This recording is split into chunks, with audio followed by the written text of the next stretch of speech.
At 11:16 a.m., her door flew open and Andrew burst in, breathless. "Laurel." She stood immediately. "What's wrong?" "It's Collins," Andrew mumbled, panic tightening his voice. "What about him?" He was in an accident. At the site, a fall from the scaffolding. A bad one." Laurel's mind went blank. For a moment she couldn't breathe. "What?" she whispered.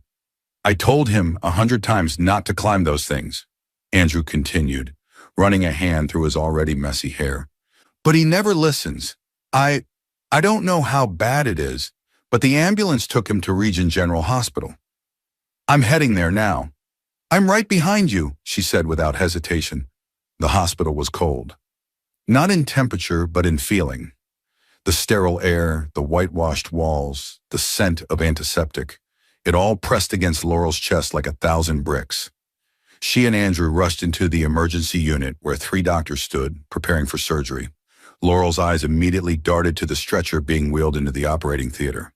"Mr. Okoro?" she asked, heart thudding. A doctor in scrubs looked at her and nodded solemnly. "Yes, he's still breathing. Honestly, it's a miracle. The fall was from 2 levels up. He broke both legs and fractured several ribs. There was some internal bleeding, but we've managed to stabilize him." Laurel clapped her hands together in helpless despair and lowered her head. She didn't care that Andrew saw her tears. She didn't care about the nurses or the doctors or the wide-eyed strangers in the waiting room. The only man she had ever truly loved was lying on that bed, broken, and she couldn't do anything about it. "This isn't fair," she whispered to herself. "I warned him. I told him over and over not to do this. I begged him." Andrew gently placed a hand on her back, unsure of what to say. She pulled away and sat down, staring at the theater doors like she could will them open with her eyes. Hours passed. The surgery dragged on. Nurses came and went. Her phone buzzed repeatedly. Calls from the office. Updates on deliveries. Even a text from Alice that she ignored. None of it mattered. All that mattered was Collins.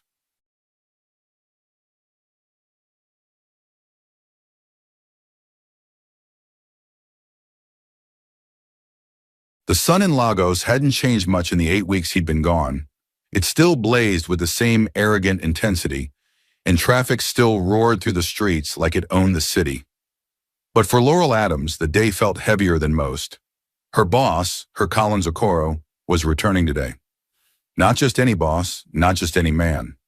Collins was the reason she woke up every day excited to go to work, and now he was coming back after 8 long weeks in South Africa. Laurel adjusted the collar of her fitted cream blouse and tapped away on her keyboard, pretending she wasn't aware of the excitement echoing from the floor below. The staff had organized a small welcome party for him downstairs. Balloons, snacks, and some music. She hadn't gone. She knew him better than any of them. Collins didn't care for noise or show. He was a man of order, of routine, of subtlety. Just like her. For the past 2 years, she had worked as his personal secretary at Okoro Builds, his thriving construction company, and she was damn good at it, handling receipts, clients, meetings, callbacks, even emails meant for him personally. While he was away, she held it all together like it was second nature, because somewhere in her heart she believed maybe someday Collins would finally look beyond her polished reports and efficient calendar reminders and see her. The elevator dinged softly behind her, and her stomach tightened. He was here. She didn't look up immediately. She heard his voice, deep, warm, tired, in the distant clinking of glass from a toast someone forced him into. Footsteps, murmurs, laughs. Then silence. He was coming upstairs. Laurel's hands froze on the keyboard. Her heartbeat betrayed her calm face. She sat straighter, like a student called to recite in class. She heard his steps approach, then the quiet swoosh of his office door opening and shutting. She stood, smoothed her skirt, grabbed her notepad and pen, and walked briskly to his door. A soft knock, then she entered. He was by the window, back turned, looking down at the city skyline. Even from behind, he looked tired.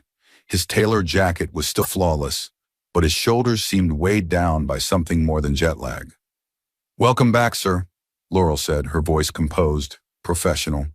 He turned, and the sight of him punched the air from her lungs. Collins Okoro was easily the finest man she'd ever known. Tall, dark, with a calm confidence that made people respect him before he even spoke. His neatly trimmed beard framed a jawline that was all business, and his eyes, deep, tired, but still sharp, met hers with a flicker of appreciation. Laurel, he said with a small smile, of course you didn't come to the party. You hate parties, she replied smoothly. He chuckled. You know me too well. I try, sir. He walked to his desk, dropped his briefcase, and sighed. 8 weeks felt like a year, but I knew you'd hold everything down. You trained me well, sir. He gave her a long look. There was something in it, almost a softness, but before she could read into it, he dropped the bomb. I'm engaged, he said. Just like that. She blinked. Her heart paused, then skipped erratically. I'm getting married in 2 months. You're the first to know. Laurel swallowed hard. Congratulations, sir. He didn't seem to notice the catch in her voice. He continued, almost casually. That was why I extended my stay. I met her in Cape Town. Her name's Alice. She's from Tanzania, and I spent most of the trip with her. Even flew to Dodoma to meet her family and ask for her hand. Laurel couldn't speak. All she could do was nod, every breath in her chest starting to feel like glass. Alice, Tanzania, marriage. She wanted to say something, anything, but all that came out was a soft, you must really care about her. I do, Collins said. She's graceful, intelligent, comes from a wealthy background. She reminded me what it feels like to have peace. Of course, she thought bitterly, wealth recognizes wealth. Peace doesn't come in second-hand shoes or evening bus rides from Surulere. He stared at her a moment longer. You haven't congratulated me properly, he said with a hint of teasing. Do you disapprove? She shook her head, composing herself quickly. Sir, it's not my place to approve or disapprove. You just caught me by surprise. Well then, he said with a proud smile. Thank you. When's the date, sir? We're looking at the end of the 2nd month from now. But first I want to buy a bigger house. Alice won't approve of the apartment I live in now. Laurel nodded slowly, trying to steady her hands. I want something grand, he continued, with a large garden, plenty of space. She grew up rich, and I'd like to give her that lifestyle again. Wouldn't she prefer to choose the house herself? She left it to me, Collins said, shrugging. But I'm leaving it to you. Laurel's heart twisted, but her lips held steady. Understood, sir. She trusts my taste, and I trust yours. She forced a smile. Then I'll get started immediately. Just let me know the specifications. He handed her a paper with scribbled notes. This is what I've envisioned. Make it happen. Laurel took it with a nod. Of course, sir. As she turned to leave, she hesitated, just for a second, at the door. Her hand lingered on the knob. Her lips parted, then closed again. There was nothing more to say. Nothing she was allowed to say. So she walked out, heels clicking softly on the tiled floor, back straight, head high, like a good secretary should. But her heart was crumbling with each step. Laurel Adams hadn't slept much the night before. Her mind kept spinning, turning over floor plans and furniture catalogs, contractor contacts and price quotes. Since Collins returned, things hadn't been the same. Maybe they'd never been. Maybe it was her heart that had changed, now bruised from watching the man she silently loved plan a life with someone else. Still, work was work, and she never let personal feelings ruin her professionalism. By midday the next day, she had already made a dozen calls and viewed multiple properties across Lagos Island, but it was the last house she saw in Victoria Island that made her pause. It stood quietly behind a tall black iron gate. Cream exterior, smooth tile roof, and a layout that felt like it breathed with elegance. The living room stretched wide with warm sunlight flooding through arched windows. There was a small built-in library tucked under the staircase.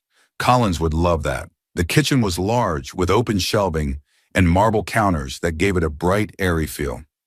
Up the staircase, 6 spacious bedrooms branched off. The master suite overlooked a lush garden full of hibiscus and orange lilies. Laurel could already picture him standing by that window in the morning, sipping tea. Her throat tightened. She didn't need to hesitate. She called him immediately. "Sir, I think I found it." When he arrived, he stepped through the front door with slow, measured strides. He looked around with a face that was unreadable, neither thrilled nor displeased. Laurel watched him closely, trying to read something, anything, in his expression. "What do you think, sir?"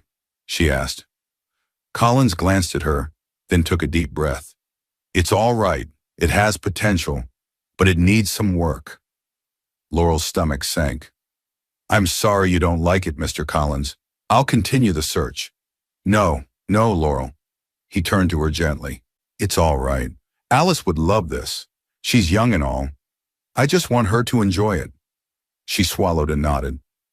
"How old is she, if I may ask?" 23, he said simply. Laurel blinked.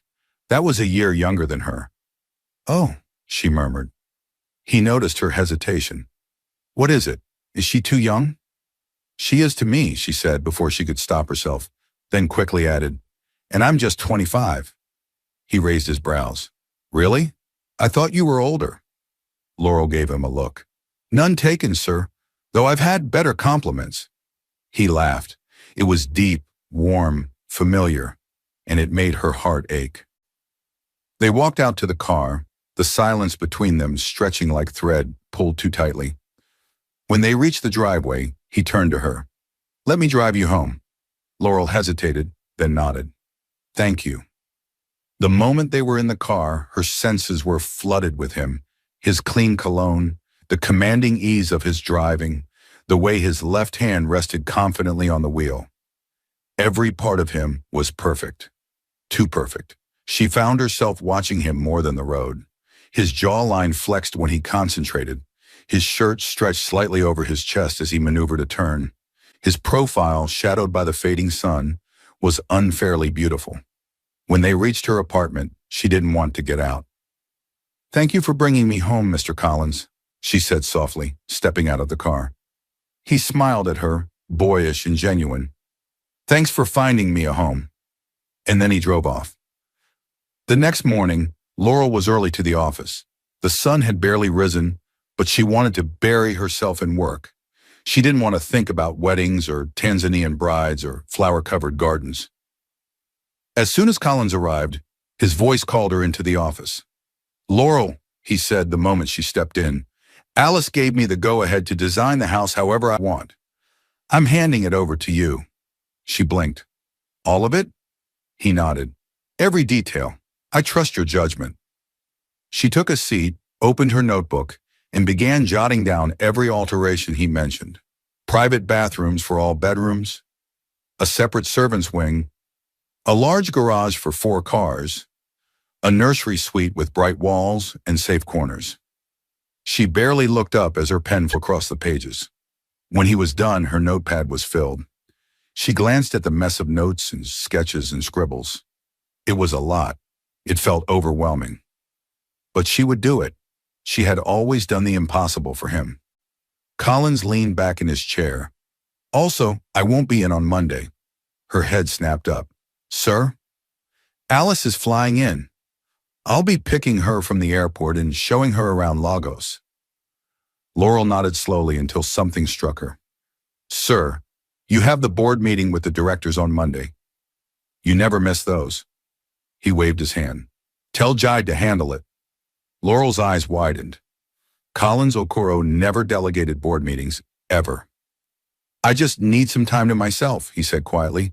"I want to enjoy life too. Leisure, as they say." Laurel looked at him for a long moment.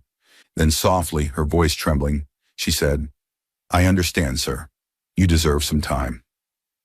There was a pause, a big one. "And I've been thinking," she said suddenly, "it's a pity to spend all this time behind a desk. I've always wanted to travel, see the world." He looked up confused. "You're going on vacation?" "No, I want to resign." His brows drew together, stunned. "Laurel." I want to give you my notice, sir, she said, eyes lowered. I'd like to leave as soon as possible. Silence filled the room like smoke. He didn't speak for almost 5 full minutes. I thought you enjoyed working with me, he finally said. I do, she said, her voice barely above a whisper. But I need to do this for myself. The words stung, but she had to say them. She couldn't keep watching him prepare for a life that didn't include her. It would destroy her completely. What would I do without you? He said, looking genuinely shaken. You'll find someone just as competent, she replied. But no one is you, Laurel, he said, his voice breaking slightly. You're perfect. For me. Knowing you manage things gives me peace. She tried to remain strong. She tried not to cry. I'm only your secretary, Mr. Collins, she said gently. He stood up, walking toward her. Secretaries manage the office. They keep the books. They run things when the boss is out. But you manage me. Her breath hitched. If you change your mind, he said quietly, please let me know. She nodded, blinking quickly. I will. And with that, she left his office, her heart heavier than ever. But her mind was made up. It was either leave or break completely. Laurel sat on the edge of her bed, staring at the phone like it held the answers to her confusion. Her apartment was quiet, too quiet, the kind of silence that pressed against her chest like a weight. Her thoughts replayed the events of the past few days, like a movie she didn't want to watch anymore. Collins was getting married. Not to her, and she was leaving. Still, her heart felt like it was splintering from the inside out. No matter how graceful she'd been, how calm her words sounded when she handed in her notice, the ache inside didn't lie. She had given her best to that job, and to him, and somehow it still wasn't enough. Feeling lost, she picked up her phone and dialed the one number that always grounded her. Her mother answered on the second ring. Laurel, is everything all right? She tried to speak, but the lump in her throat made it difficult. Mama, am I doing the right thing?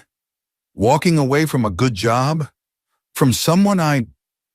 Her mother was silent for a beat, then said gently, Follow your heart, my daughter. Your head knows numbers, but your heart knows peace. If staying there is hurting you, then walk away with your dignity.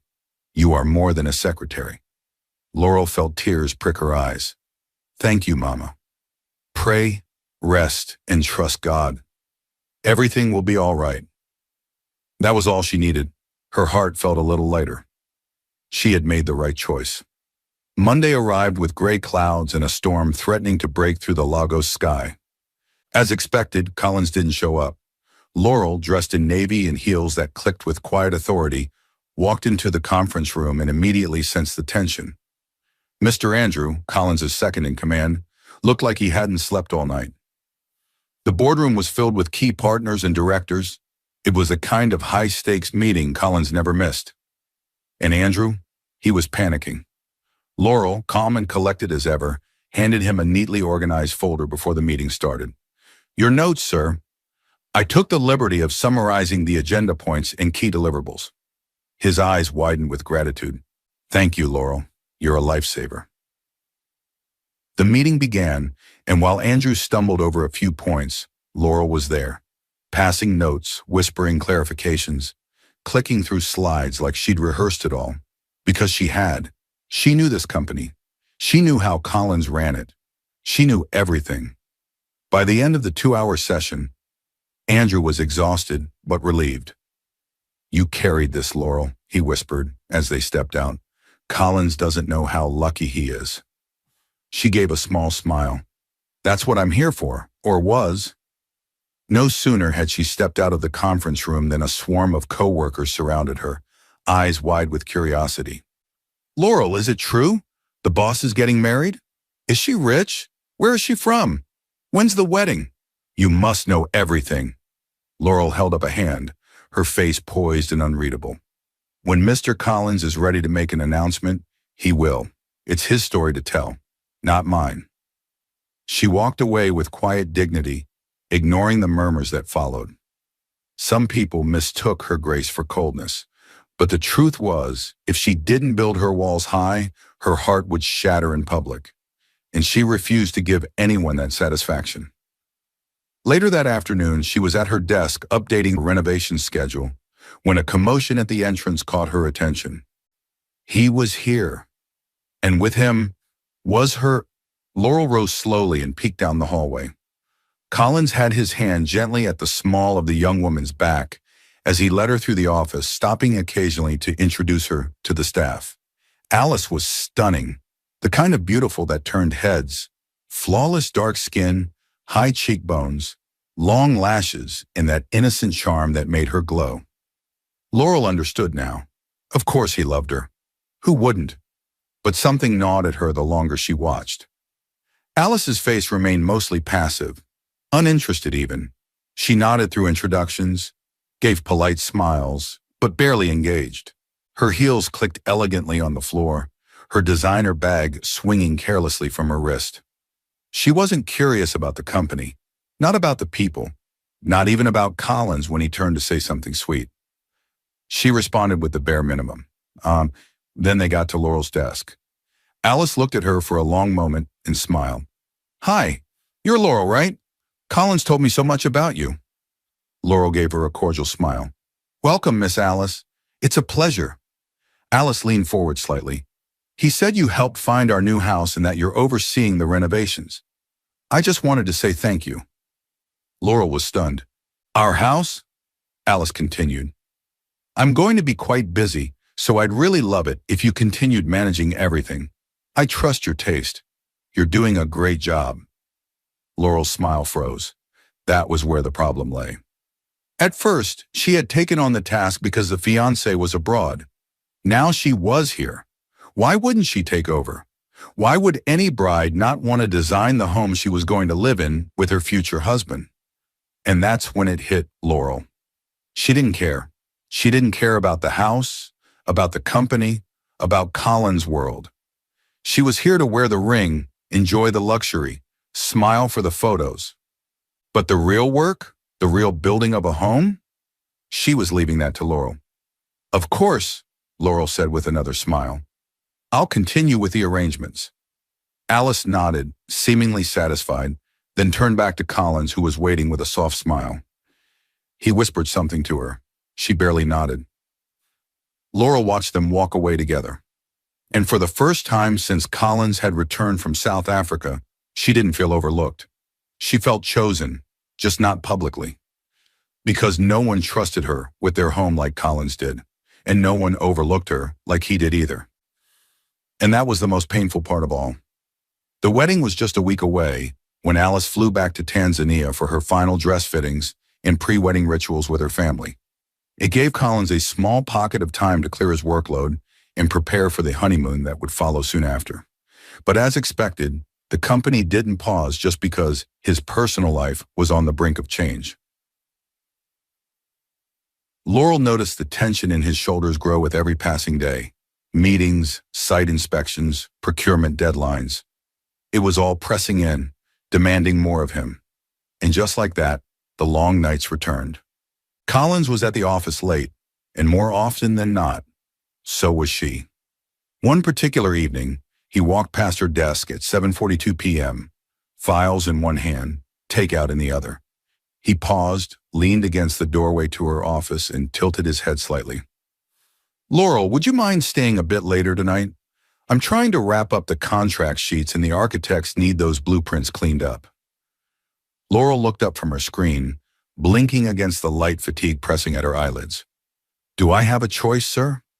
A lazy smile crept onto his lips. "Not really." She gave a half laugh and nodded. "I'll stay." They worked well into the night. The hum of the air conditioner was the only sound between them, apart from the rhythmic tap of keys and the occasional paper shuffle. He sat at his desk with his sleeves rolled up, jaw clenched in concentration, brows furrowed. She hated how handsome he still looked, especially when he wasn't trying. By the time the wall clock hit 11:03 p.m., they were done. Completely. Collins leaned back in his chair, exhaled heavily, and looked across the room at her. "I'm driving you home." She blinked. Sir, no, it's too late and I can just grab a ride. I asked you to stay, he interrupted gently. I'll make sure you get home safely. She swallowed and nodded. All right. The rain had poured that evening, wild, angry sheets falling from the sky like Lagos was being scrubbed clean. By the time they reached her apartment, the roads had flooded in patches and potholes disguised themselves as traps under the water. Collins parked in front of her building, his hands still on the wheel as she gathered her things. Thank you, she said quietly. He turned to look at her. You're welcome. Get some rest. She gave him a small smile and stepped out, but she didn't sleep much that night. The next morning, the sky was clear again, but the roads bore the scars of the storm. Laurel almost slipped while climbing out of the taxi that dropped her at the office, her shoes splashing into a puddle that soaked the hem of her trousers. She caught herself just in time, heart racing. When she stepped into the office, she looked dull, rain-kissed, slightly disheveled, and distracted. She dropped her laptop on her desk, hung her bag on the side, and sighed deeply. Rough morning? She jumped at the voice and turned sharply. Collins stood by her desk, already dressed in his sight gear, denim jeans, thick-soled boots, and a waterproof navy jacket. His sleeves were rolled to his elbows, revealing forearms streaked with blueprints and ambition. I thought you were going to be at the Lecky site today, she asked, trying to smooth her expression. I sent Andrew, he replied. I'm more concerned with the Victoria Island road construction. We've had too many delays, and if we don't meet that delivery, the penalty will be brutal. She eyed his gear. Don't climb the scaffolding. That's not your job. He grinned and gave her a mock salute. Yes, Mom. And with that, he was gone. Laurel returned to her tasks. She had emails to send, permits to draft, and supplier confirmations to chase. She buried herself in work, trying to ignore the flicker of worry that came with the memory of him walking out in the rain just days ago. She hated when he went to sites alone. At 11:16 a.m., her door flew open and Andrew burst in, breathless. Laurel, she stood immediately. What's wrong? It's Collins, Andrew mumbled, panic tightening his voice. What about him? He was in an accident. At the site, a fall from the scaffolding. A bad one. Laurel's mind went blank. For a moment, she couldn't breathe. What? She whispered. I told him 100 times not to climb those things, Andrew continued, running a hand through his already messy hair. But he never listens. I don't know how bad it is, but the ambulance took him to Region General Hospital. I'm heading there now. I'm right behind you, she said without hesitation. The hospital was cold. Not in temperature, but in feeling. The sterile air, the whitewashed walls, the scent of antiseptic, it all pressed against Laurel's chest like 1,000 bricks. She and Andrew rushed into the emergency unit where 3 doctors stood, preparing for surgery. Laurel's eyes immediately darted to the stretcher being wheeled into the operating theater. Mr. Okoro? She asked, heart thudding. A doctor in scrubs looked at her and nodded solemnly. Yes, he's still breathing. Honestly, it's a miracle. The fall was from 2 levels up. He broke both legs and fractured several ribs. There was some internal bleeding, but we've managed to stabilize him. Laurel clapped her hands together in helpless despair and lowered her head. She didn't care that Andrew saw her tears. She didn't care about the nurses or the doctors or the wide-eyed strangers in the waiting room. The only man she had ever truly loved was lying on that bed, broken, and she couldn't do anything about it. This isn't fair, she whispered to herself. I warned him. I told him over and over not to do this. I begged him. Andrew gently placed a hand on her back, unsure of what to say. She pulled away and sat down, staring at the theater doors like she could will them open with her eyes. Hours passed. The surgery dragged on. Nurses came and went. Her phone buzzed repeatedly. Calls from the office. Updates on deliveries. Even a text from Alice that she ignored. None of it mattered. All that mattered was Collins. It was evening when a doctor finally emerged, looking exhausted but relieved. He's stable, he said. The operation was successful, and he's going to need a lot of rest and physiotherapy. But he's alive. That's the most important thing. Laurel didn't know when the tears began again. They slipped silently down her cheeks. She nodded, whispered a thank you, and closed her eyes. She had nearly lost him. And suddenly everything else, the wedding, Alice, the resignation, none of it mattered anymore. What mattered was that he lived. 3 days had passed since the accident, and Collins had yet to wake up. Laurel had refused to leave the hospital, choosing instead to sleep on the narrow waiting bench outside the ICU, her sweater bunched into a pillow, her heart curled around prayers she couldn't put into words. Every hour she checked in with the nurses. Every time the door opened, she leapt up, hoping it was news. Good news. It wasn't until the third morning, at exactly 6:47 a.m., that one of the nurses approached her with a tired smile. "He's awake," the woman said softly. Laurel stood so fast she almost lost her balance. Her knees felt weak, her mouth dry. "Can I see him?" she asked breathlessly. The nurse nodded. "He's still drowsy and under medication, but yes." Laurel walked in slowly as though her steps could disturb the fragile miracle of his survival. The room smelled of disinfectant and the faint scent of citrus from the open window. Collins lay against white pillows, his face pale, but those familiar eyes, those intelligent, beautiful eyes, were open and tracking her every move. She stopped at the foot of his bed, not trusting herself to go closer. "You," he whispered, voice raspy. "Me," she said, trying to hold back the tears. "You stayed?" Laurel swallowed. "I never left." He closed his eyes and exhaled slowly. "That sounds like you."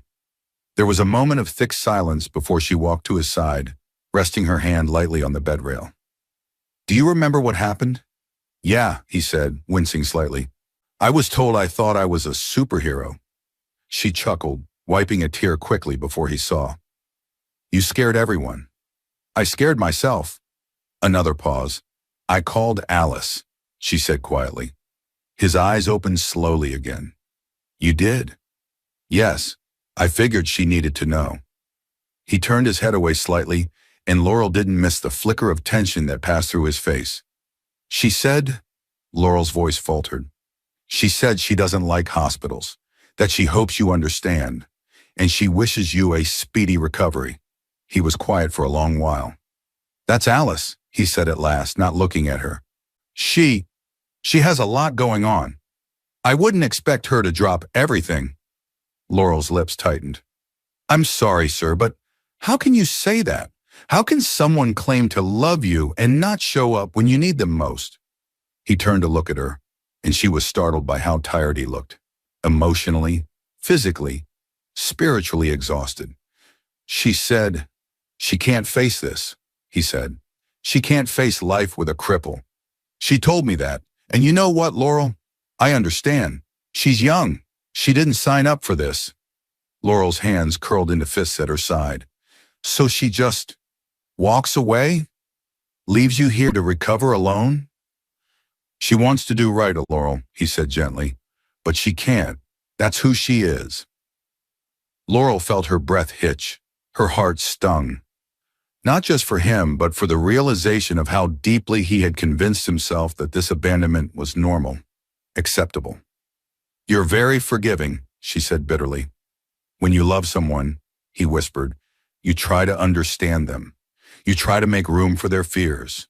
"Well," Laurel snapped softly, "from everything I know, love doesn't die this easily." He turned sharply to look at her, something flaring in his eyes. "Don't speak like that about Alice." And that was it, the final crack. The wall Laurel had built inside her heart for months collapsed in one quiet sob. She turned her face away, but her shoulders shook, her tears falling freely. Collins stared at her, stunned. "Laurel, are you crying?" She covered her face, trying to stop, but the emotion clawed its way out. I don't understand how someone could love you and not be here. I could never do that." Silence. Thick. Heavy. Loud. It was the kind of silence that demanded honesty. Colin's voice came low, unsure.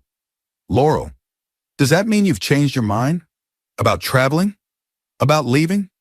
She looked at him, eyes swollen and red, and her lips trembled as she struggled to form words. You are my world, she wanted to say. Without you, I'd be lost too. But the words stuck in her throat, too big, too raw. She swallowed and stepped closer. I will stay with you, she said softly, voice thick with emotion. As long as you need me, Mr. Collins. He stared at her for a long time. Then with the faintest smile tugging at his lips, he said, Then you have a job for life, Laurel. She laughed through the tears. I think I just got promoted. He chuckled, then winced, his ribs reminding him of the cost of bravery. Careful, I'm broken. But not beyond repair, she whispered. Their eyes held for longer than they should have. Something passed between them, something that was no longer wrapped in secrecy or unspoken hopes. Laurel reached for his hand, hesitated, then gently held it. He didn't pull away. That night she stayed beside him long after visiting hours ended. The nurses let her sit in the chair near his bed, and when he finally drifted to sleep, she watched his chest rise and fall, steady and sure. The beeping machines, the soft hum of fluorescent lights, the world beyond the window, all faded. This was her world now. Not because she had nowhere else to go, but because this was where her heart had always lived. And as Collins slept, surrounded by machines and wires and soft monitors, Laurel made a quiet promise to herself. She would be here. She would be the one who stayed. Collins had barely spoken all morning. The nurse had come in to change his bandages, and he'd barely winced. The physiotherapist had stopped by to discuss the new session schedule, and he'd only nodded. Breakfast had arrived, untouched. He just stared at the tray as though chewing would take too much strength. It was unlike him. For days he had fought bravely, through the pain, through the worry, through the embarrassment of not being able to lift himself from the bed without help. But this morning something in his eyes had dimmed. The fire was gone.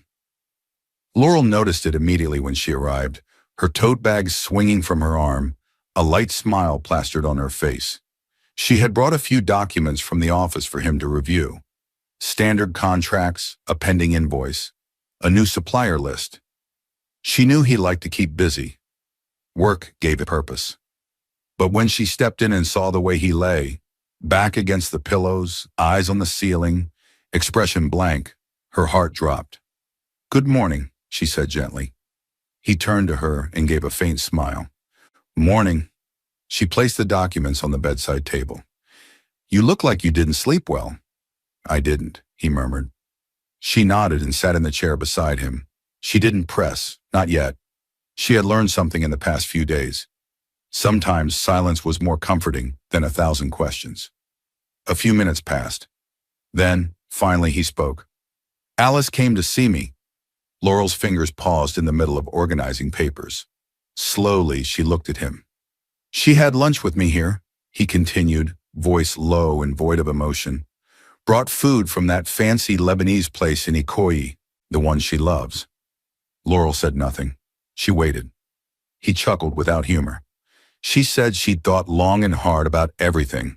About us, about what she wants, about what she can live with, and what she can't. A lump formed in Laurel's throat. She said she met someone else, Collins continued, his voice trembling slightly. A friend from Tanzania. Someone who makes her feel light, she said. And that it wouldn't be fair to marry me out of pity or obligation. Still, Laurel remained quiet. And then, he swallowed hard. She said she couldn't be with a disabled man, that she couldn't picture a life where I'd have to learn to walk again, where maybe I never would. Laurel finally blinked, but her lips didn't move. She wished me healing, said she'd always care about me, but she was sure. The wedding is off. Silence. Thick. Unbearable. Collins turned to face her, searching for anger, judgment, anything. But Laurel only nodded slowly and said, Okay. He frowned. That's it. Okay? She met his eyes. There's nothing else to say. If she truly loved you, she wouldn't have left. He looked away. She said she tried. She didn't try hard enough. There was a beat of silence, and then, I didn't want to tell you. I thought maybe I could process it first. But when you walked in, I just felt tired of pretending I'm okay. You don't have to pretend with me, she whispered. And she meant it. From that day on, Laurel became everything. She brought the office to him, neatly arranged files, filtered emails, and decisions he needed to make. She printed, summarized, explained, and filed. She knew what would overwhelm him and what would bring him small joy. Every document had a sticky note with her handwriting. Every decision came with options she'd already weighed. She became his bridge to the outside world. But more than that, she became his strength. She was there every morning, long before visiting hours officially began, with a flask of warm ginger tea. She helped him sit up, gently adjusted his pillows, sometimes read aloud to him when his headaches grew too strong to read himself. And when the physiotherapist came in, she stayed, watched, encouraged. "Come on, Mr. Okoro," she'd whisper with a teasing grin. "You don't want your staff hearing that you couldn't finish one set."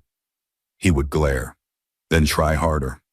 When he fell back on the mat after his third session, sweat coating his brow, she was there to wipe it away and mutter, "You're still stronger than most men I know." He hated needing help, but he didn't hate her help. That scared him. One afternoon, 2 weeks after Alice's visit, he stared at Laurel as she rearranged a stack of reports beside his bed. She wore a simple blue dress, nothing fancy, but her hair was pulled back in a bun, exposing her smooth neck, and her glasses had slid slightly down her nose. She pushed them up with her finger and murmured something about contractor rates. And all he could think was, how could I have not seen her? How had he overlooked the woman who had been by his side for years, who held his chaos together like her heartbeat depended on it? She looked up and caught him staring. "What?" she asked with a soft smile. He hesitated. "You're very good at this." "At being a secretary?" she teased. "At being everything." She smiled again but didn't respond. "Why are you still here, Laurel?" he asked, voice more vulnerable than he meant it to be. "You said you wanted to travel, to see the world." "I changed my mind," she said simply. "Why?" She turned to him, eyes soft but steady. "Because right now, my world needs me." He looked down, unsure how to respond to that. She continued before he could speak. "I don't expect anything from you. I'm not waiting for a reward. I'm here because I care." Silence settled between them again. Not awkward, just heavy with emotion. "You do know," he said slowly, "I didn't mean to overlook you." She gave a sad smile. "You didn't have to mean it. You just did." He closed his eyes, shame crawling over him like a cold wind. "I'm sorry." Laurel reached for his hand and held it gently. "I forgave you long before you ever hurt me." Collins felt something shift in his chest. This woman, this quiet, brilliant, loyal woman, was teaching him what love looked like. Not roses or candlelight, but presence, steadiness, strength, and soft-spoken support. And for the first time in weeks, he didn't feel broken. He felt seen. The sterile walls of the hospital had seen Collins Okoro at his lowest. The once vibrant, ever-in-control CEO had been reduced to needing help to sit, to eat, to breathe without pain. But he refused to let it end there. When the doctors first told him that walking again might be impossible, something inside him cracked, then hardened. He wasn't ready to be written off. Not by the world, not by Alice, and certainly not by himself. Collins remembered the physiotherapist's words clearly. "We won't lie to you, sir. It'll take months of painful progress, and there's a chance you may never fully recover." But each time he lifted his leg an inch off the bed, each time he gritted his teeth through a set of stretches, he felt something return to him. Not just strength, but choice he could give up, or he could fight for the man he used to be. He chose the latter. Laurel was there through it all. Every morning she arrived before the nurses, sometimes with a tray of tea, sometimes with the kind of smile that made even pain seem small. She watched him sweat, wince, curse, and collapse, but she never looked at him with pity. only pride. "You're doing amazing," she'd say between jokes from the office. "I'm not even sure our site workers can move this fast." He'd grunt, glaring playfully at her. "They don't have broken bones." "Excuses, Mr. Okoro. Excuses." Her laughter made him try harder. Her presence made the hard days bearable. He couldn't explain it, but she gave him courage. And when the news of his broken engagement finally became public, splashed across gossip blogs and whispered in boardrooms, Laurel was still there. She never once brought it up, though she saw every headline. Billionaire CEO dumped by model fiancé after tragic accident. But he saw it in her eyes. Not judgment, not curiosity, just quiet understanding. When the day of his discharge came, Collins expected to return to his bachelor apartment in Ikoyi. He hadn't thought much about the house he bought for Alice. It was just another painful reminder. He figured it was sitting somewhere, half renovated, gathering dust and regret. But as the hospital doors opened and the staff wheeled him toward the car, Collins noticed something strange. His chauffeur wasn't heading toward Ikoyi. "Laurel?" he asked as they turned toward Victoria Island. She smiled innocently, seated beside him in the back seat. "You'll see." "Laurel?" He narrowed his eyes. "What did you do?" She folded her arms, playful. "Nothing. Just taking you home. But my apartment is in—" "Shh." She pressed a finger to her lips. "Relax, sir. Just trust me." Collins muttered something under his breath, amused but suspicious. They drove for 15 more minutes, winding past bougainvillea-lined streets and waterfront mansions until they stopped at the tall black gates of the house, the one he'd bought for Alice. His heart thudded. The gates slowly opened, revealing a newly paved driveway and a garden glowing with golden lights strung between the trees. The flowers were in full bloom, and the lawn was trimmed to perfection. Even from inside the car, he could see lanterns on the porch and light pouring from the windows. "Laurel, why are we here?" he asked, breath catching. She leaned closer. "Because you don't need to keep living in yesterday, Collins. You bought this house to start a life. So start one, for you, not for her." He was wheeled inside and stopped short. The interior had been transformed. The marble floors gleamed. A large sectional couch faced a wall-mounted TV. The library he loved was fully stocked with shelves of new and old titles. The kitchen gleamed, smelling faintly of cinnamon and something that reminded him of home. Every room had life. It felt lived in, but not worn. Loved. He was speechless. "Laurel," she shrugged. "You signed off on the final renovations weeks ago, remember? I just took the liberty to finish everything and personalize it. You deserve that much." He was wheeled into the master bedroom, now bathed in soft cream and olive hues. The bed was made, the curtains tied back, and soft jazz hummed from hidden speakers. He whispered to himself, "This woman is too much." "What did you say?" she asked, stepping beside him. He smiled faintly. "Nothing.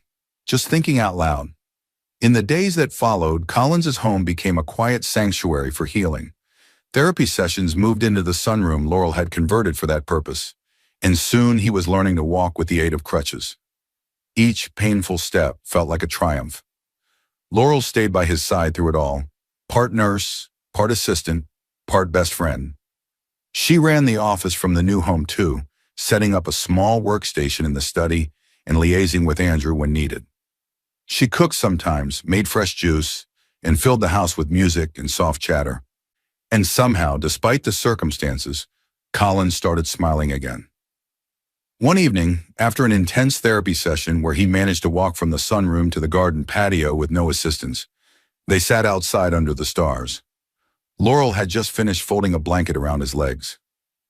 "You know," he said, his voice quiet, "the world expected me to fall apart." She looked up from her cup of tea. "Did you?" "I almost did." He turned to her. "But you didn't let me."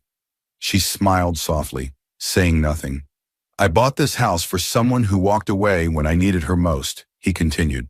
"But now I wake up in it and I feel peace because someone else made it feel like home." He reached for her hand, just briefly, and squeezed it. Laurel, I need to ask. She looked at him, heart fluttering. Why haven't you left? She laughed under her breath. I think I answered that question the moment I moved your couch and had your kitchen painted. He smiled again. I don't deserve you. No, Mr. Okoro, she whispered, eyes shining. You do. You just didn't see it before. And in that moment, Collins Okoro, the man who once commanded boardrooms and cranes, realized he had overlooked the greatest gift of all. Not ambition, not status, not beauty, but presence and love that didn't shout but stayed. It was a faithful evening, the sky smeared with soft strokes of lavender and peach, and the house felt unusually quiet. Laurel had just finished organizing the dining area and was headed to Collins's room with his tea when she noticed him staring into the garden, the lights reflecting off the glass door beside him. He didn't speak at first, just watched the trees sway gently, his hand resting against the armrest of his wheelchair, his jaw tight. Tea, she said softly, setting the cup beside him. He turned to her then, eyes filled with something deeper than the usual fatigue or gratitude. Laurel, he said slowly, I want you to move in. She blinked. Excuse me? He leaned forward.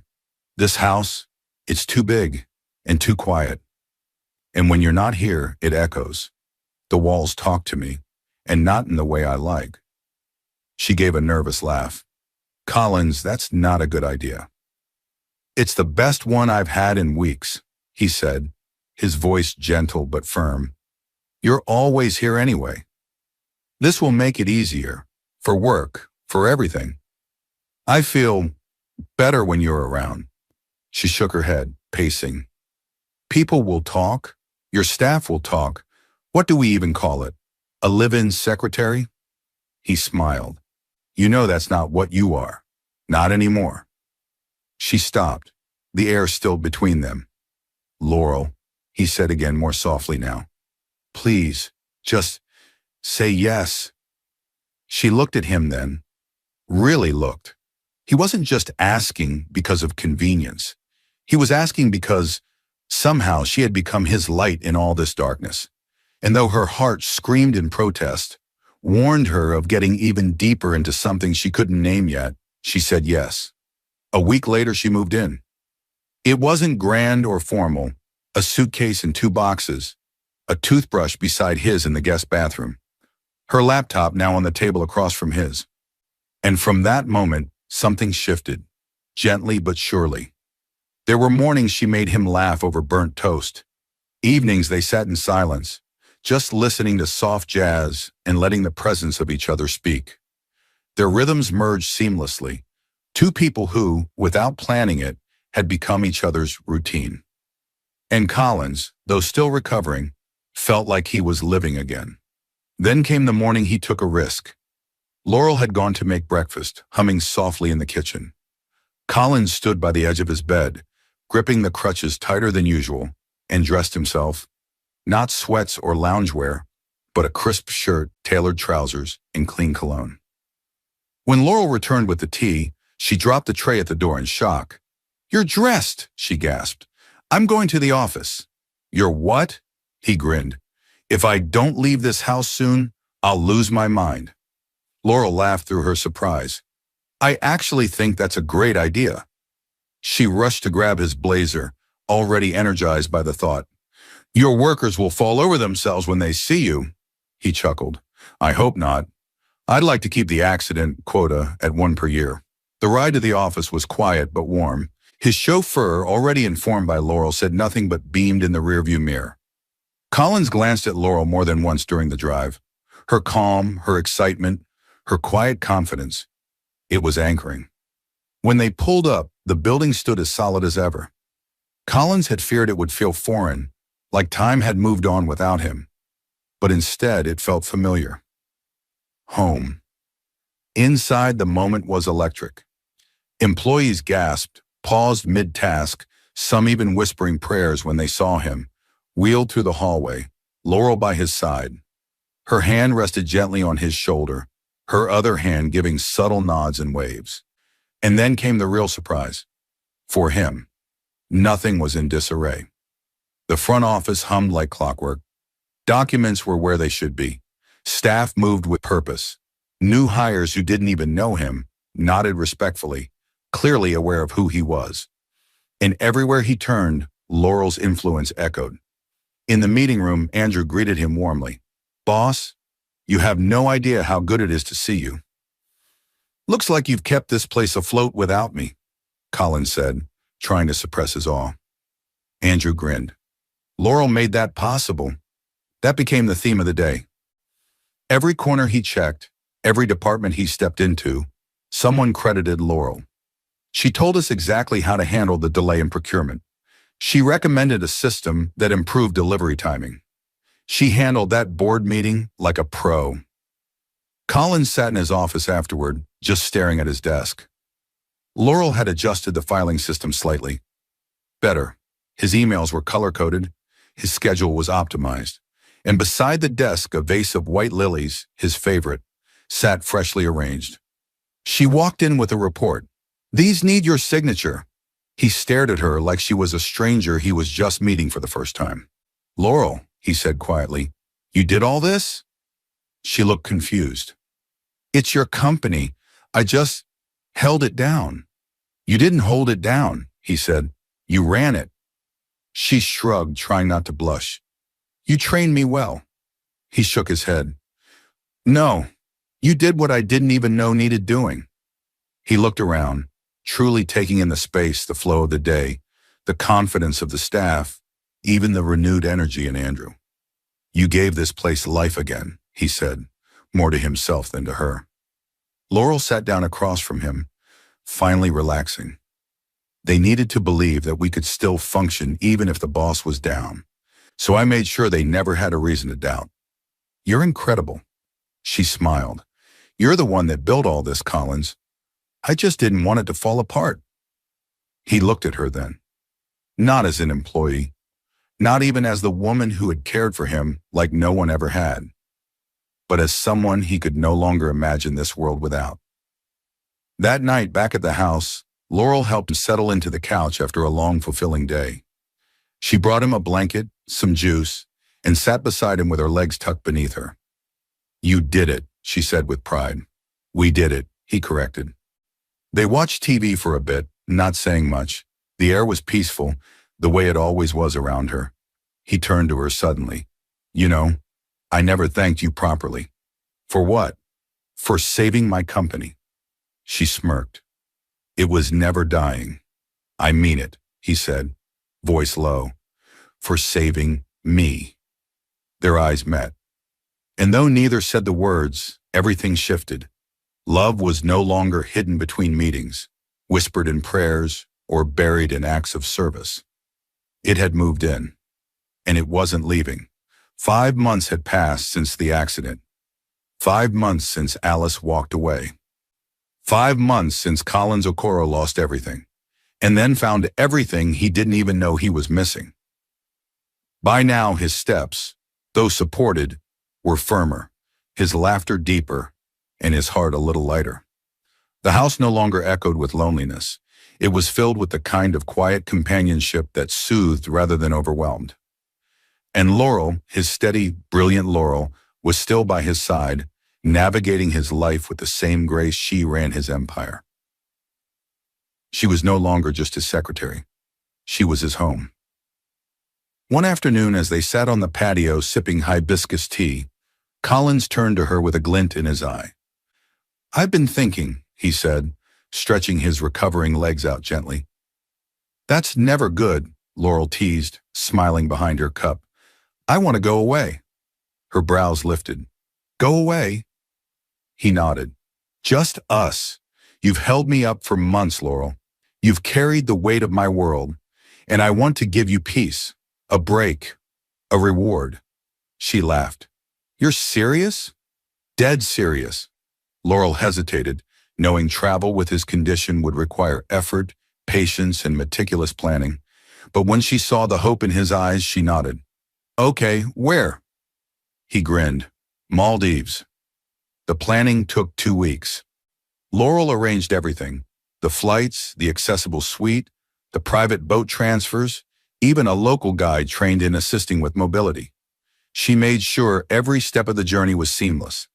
And when the day arrived, Collins watched her glide through airports, hotel receptions, and speedboat docks like she was born to do it.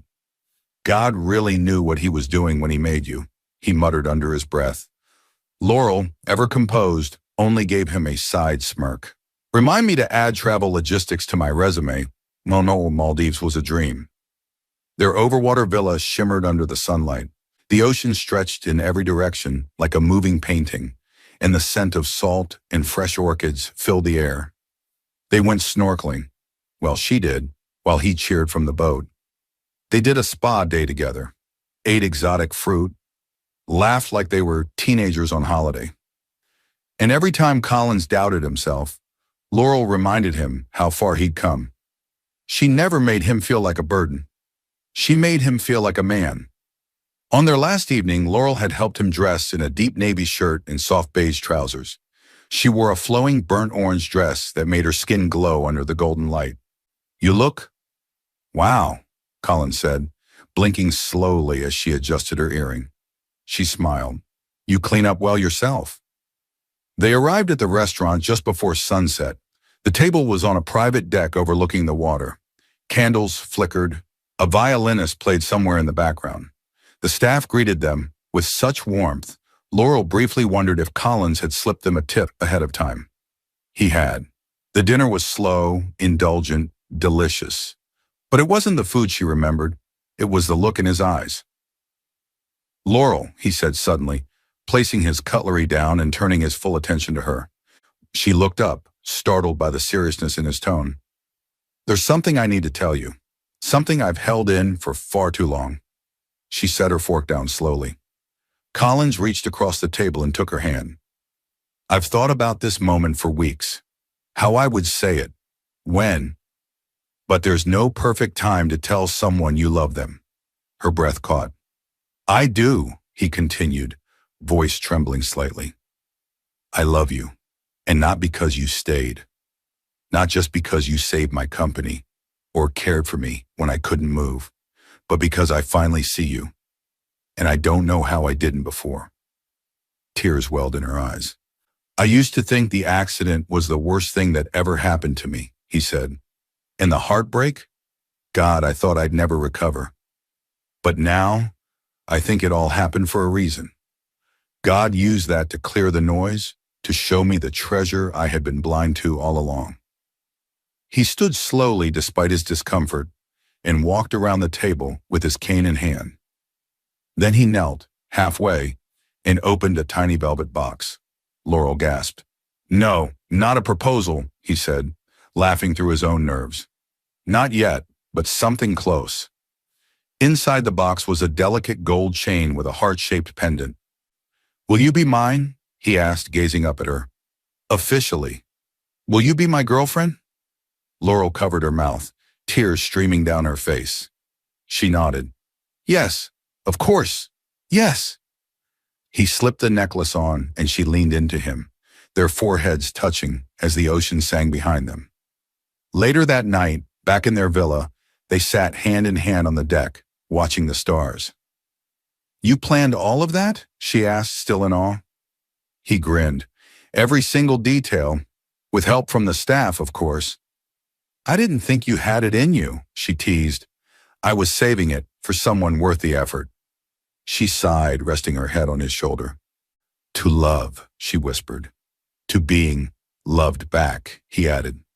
And in that moment, with the waves dancing beneath their feet and the moon casting its silver blessing upon them, Laurel Adams knew this was the man she had always prayed for. And finally, he had chosen her too. Chapter 10. Home at last. The moment the plane touched down in Lagos, everything shifted again.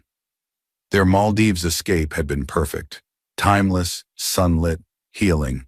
But Laurel knew that love was always truly tested in the reality of home. Back in the city, back at the office, back to routines and people who always had something to say. But this time, things were different. because they were no longer hiding. The drive from the airport was quiet, calm. Collins held her hand gently in the back seat, his thumb brushing over her knuckles, as if to remind himself this was real. Laurel sat close, her head occasionally resting on his shoulder, the soft hum of Lagos traffic around them like background music to their new beginning. When they arrived at the house, the staff was already aware. Collins hadn't hidden it from anyone. Laurel was his woman now. And she walked through the front door, not as the girl who used to quietly type away at the corner desk in his office, but as the one who knew every part of his world and was now in his heart too. At the office, the whispers started the moment they both showed up side by side. Laurel looked confident, poised in a soft blue dress and low heels. Collins, walking slowly with his cane, but with more dignity than ever, stood beside her as they moved through the glass doors. Heads turned, eyes widened. Andrew was the first to approach. "Boss, Laurel." He gave a knowing smile but said nothing more. Collins didn't offer any formal announcement, just looked around the open space and said calmly, "Carry on." That was it. But it was enough. The office buzzed all day, but everyone respected them. Laurel had earned that. They didn't see her as the boss's woman. They saw her as the woman who ran the company when the boss couldn't. And now, as someone standing tall beside him, she held her place proudly. Later that evening, back at the house, something felt different. Laurel was finishing her tea in the kitchen when Collins called from the hallway. "Laurel?" "Yes?" He walked toward her slowly, gaze soft but steady. "You've been sleeping in the guest room." She blinked. "Yes." "Don't." She stared at him. "I mean it," he said. "Move in, properly, into the master bedroom. With me." She took a slow breath. "Collins, we're already living together. You're already in my heart, in my life. Why are we pretending we're still tiptoeing around each other?" He took her hand. "Come to bed. For real. Stay. Always." Her heart thundered. "Are you sure?" He leaned down, kissed her forehead, then whispered against her skin. "Laurel, I'm already yours. I don't want to sleep another night without you next to me." She nodded, barely, softly, but it was all he needed.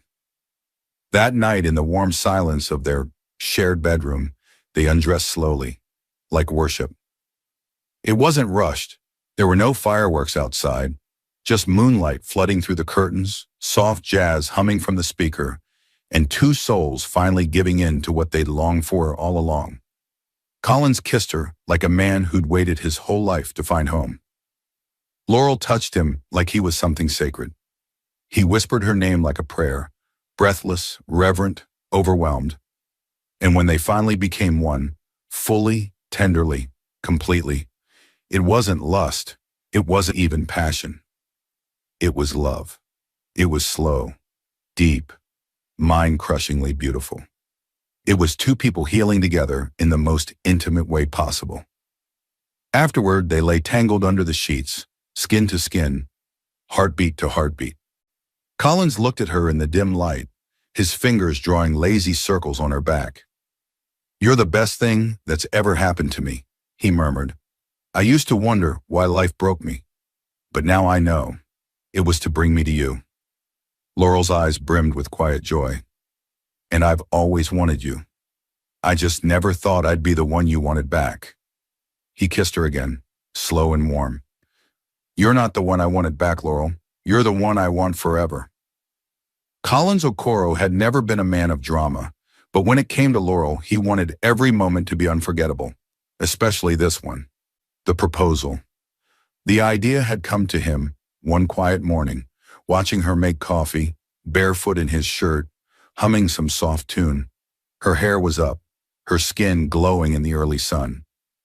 That was when he knew for sure. This woman was his forever. He wasn't going to wait. Not anymore. And this time, he wanted to give her a moment she would never forget. Something so meaningful it would tell her everything he felt without needing a single word. What made it even more perfect? He had been secretly working with his physical therapist, and now, after months of sweat, pain and prayer, he could walk again, without the cane, without the chair. Not for miles, no, but enough. Enough to stand tall and walk to the woman he wanted to spend the rest of his life with. It was a miracle he'd kept it from her, especially since she noticed everything. But this secret, he had guarded it with his life. He'd picked a quiet rooftop restaurant with a garden terrace overlooking the Lagos skyline. He told her they had a formal dinner with a client, an excuse she believed only half-heartedly. She'd been suspicious for days now. The constant phone calls he ended abruptly, the knowing glances from his staff, the strange energy in the air. She didn't say much, but her eyes narrowed every time he said, "It's nothing, baby." What Collins didn't expect was Alice. It was 2 days before the proposal. He had just finished reviewing floor plans when his gatekeeper buzzed the intercom. "Sir, a Miss Alice is here to see you. She says it's important." He froze. Laurel wasn't home at that moment, and Collins had long stopped thinking about Alice. But something inside him whispered, "Face it. End it. Completely." He told the guard to let her in. She walked in wearing a modest gown, her hair braided and her face bare. There was no makeup, no airs, just the soft guilt in her eyes. "Collins," she began. He stood, leaning lightly on his desk. I'm not here to cause problems," she said quickly. "I just needed to say sorry." He stayed silent. "I made a mistake," she whispered. "I let fear guide me. I walked away from a man who never wronged me. And I thought I was choosing freedom, but I only chose regret." He inhaled slowly. "Alice." She held up a hand. "You don't have to say anything. I can see it in your eyes. You're happy. You've moved on." "I have," he said gently, "and I've forgiven you. Long ago." Tears welled in her eyes. "She must be amazing." "She is." Alice nodded, eyes shimmering. "Take care of her, Collins. She's lucky, but not as lucky as you." She left quietly, and for the first time since the accident, Collins felt something fully settle inside him. Closure. 2 days later, the evening arrived. Laurel stood in front of the mirror in a dark emerald dress, her skin glowing against the silk. Her curls framed her face, her lips glossed, her gold earrings catching the light. "You're really going to a dinner meeting looking like that?" she teased him as he walked in. "You're my secret weapon," he replied with a wink. "Let's go." When they arrived, the restaurant was empty. Candles flickered, fairy lights danced across the terrace, and soft music played in the background. She turned, slowly suspicious. "There's no client, is there?" "Nope," he smiled. He motioned for her to sit. The view of the city behind her made her even more radiant. They were halfway through dessert when the soft music stopped. Laurel looked up, confused. That's when she saw him push back his chair and stand, without the cane, without help. Her eyes widened, her hands flying to her mouth. "Collins," he smiled through emotion, walking slowly but confidently toward her. She rose from her chair, tears already falling. "I've waited months to do this the right way," he said as he reached into his jacket pocket and pulled out a small velvet box. "Laurel Adams, you saved my life without even trying. You stayed when others left. You saw me when I couldn't see myself. You gave me purpose, joy, peace, and love." He opened the box. Inside was a simple, elegant gold ring with a single dazzling diamond, just like her, brilliant without being loud. "Will you marry me?" Laurel was sobbing now, both hands over her heart. "Yes," she whispered, voice cracking. "Yes, yes, yes." He slid the ring onto her finger and pulled her into his arms, holding her as tightly as his healing body allowed.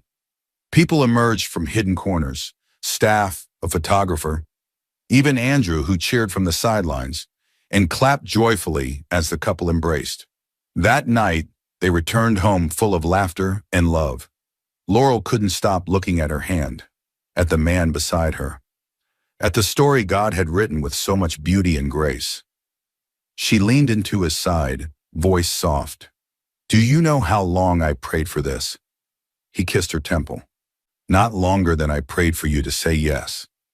Their kisses turned deeper, hungrier. But this time it wasn't just passion. It was a promise.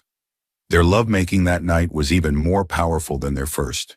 It was slow, intentional, filled with sighs and laughter and awe. It was divine, something not of this world. Every kiss, every caress, every whisper felt sacred. He made love to her like he had been waiting his whole life to find her. And she held him like she never wanted to let go. When they lay tangled under the covers afterward, breathless and full of joy, Collins whispered against her shoulder, "Thank you for being patient, for choosing me." She smiled, heart full. "Thank you for finally seeing what was always right in front of you." And in that moment, there was no more pain, no more past. Just love, pure, patient, and finally, forever.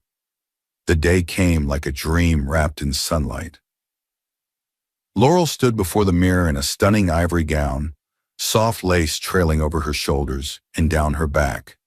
Her hair was in a beautiful updo, held by golden pins shaped like tiny leaves. Her skin glowed like morning dew, and her smile was the kind of quiet joy that only years of waiting, hoping, and finally being chosen could birth. She had always believed in love, quietly, secretly, even when life tried to convince her it wasn't hers to have. But today, she was walking into forever. Across town in a modern suite bathed in light, Collins stood tall in a sharp black tuxedo, adjusting his cufflinks with calm hands and a heart that raced. No cane, no chair, just him, whole again, healed and beaming. He stared at his reflection and thought back on everything. The accident, the betrayal, the despair. Then he thought about her, about Laurel, about the woman who had loved him in silence and saved him without trying. "God," he whispered, blinking back the fullness in his chest. "Thank you for everything I thought was loss. It was really grace." The wedding was intimate, just family, a few close friends, and colleagues who had watched their love blossom like a miracle. The garden venue sparkled under fairy lights, petals lined the aisle, and the air smelled of jasmine and home. When Laurel stepped into view, every head turned. But Collins nearly lost his breath. She walked slowly toward him, bouquet in hand, her eyes fixed on his. And when she reached him, he took her hand like it was always meant to be there. "You're everything," he whispered, voice thick. "You're my answered prayer," she replied. The vows were simple, honest. He promised to never take her grace for granted. She promised to never stop believing in him. They sealed their vows with a kiss that sent soft cheers echoing across the garden. And when he whispered, "Mrs. Okororo," into her ear, she giggled like the girl who had once sat outside his office door, secretly in love with a man who never knew her heart. Until now, the reception was laughter and music and dancing. Collins danced carefully, slowly, but joyfully. Every now and then his eyes found hers, and nothing else mattered. Speeches were made, tears were shed, and then under a canopy of stars, Collins pulled Laurel aside. He looked into her eyes and said softly, "You were never just my secretary. You were sent to be my miracle, my peace, my reason." Laurel reached up and touched his cheek. "And you were the man I prayed for every night, even when I didn't have the words." They kissed again, slow and full of gratitude. And in that moment, nothing else in the world existed but them.